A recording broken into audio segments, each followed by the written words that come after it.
вы считаете, как нужно бороться с педофилами и насильниками? Ну, во-первых, не скрывать информацию уже по факту. Что случилось, надо обязательно сообщать. Ну, профилактика. А как наказывать их нужно? Наказывать наиболее жесточайшим способом. Ну, конечно, что предусмотрено законом. В принципе, это вопрос моей компетенции. По насилию распространять я не приветствую. С каким-то образом нужно решать, но как, А как наказывать точно их сказать не можно? могу. Кастрировать. Мой дедушка говорил в Беларуси, лишали тогда или руки, или, ну, там жестоко наказывали. И потом другим неповадно было. Поэтому случая изнасилования еще при панской Польше, как он говорил, у нас не было. Сажать как надо, надолго.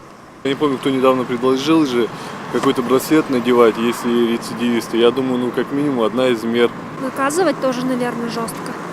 Я так думаю, это беспредел не должен вообще быть, тем более над детьми. Смертная казнь, наверное, да. Я считаю, их просто надо изолировать от общества и все. А смертной казнью это не решишь дело. Их не исправишь, потом их содержать.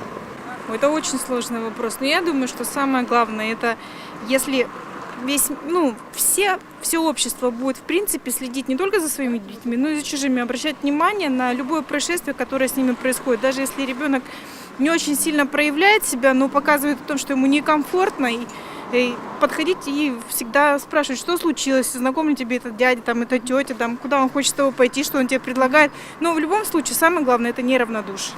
Самым страшным способом их надо наказывать, какой только есть. Ну, естественно, все по закону. Садить? Ну сколько там, 12 лет или сколько? Ну и вплоть до стерилизации.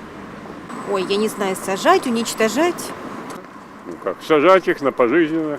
Наказывают, садят же их. Есть же закон? Есть. Сажать в тюрьму. Ну, я думаю, ввести, там же есть всякие инъекции, которые химическим веществом. Вот, думаю, может быть, стоит применять такие инъекции. Я думаю, а насильников в тюрьме как бы и так неплохо наказывают. Сажать в тюрьму. Ну, Или как бы по-мурски разбираться. Я, конечно, наверное, поддерживаю самые жестокие варианты наказаний, но при условии безоговорочного доказательства, что это случилось именно с этим человеком. мне кажется, можно пожизненно давать, чтобы они просто обратно не возвращались.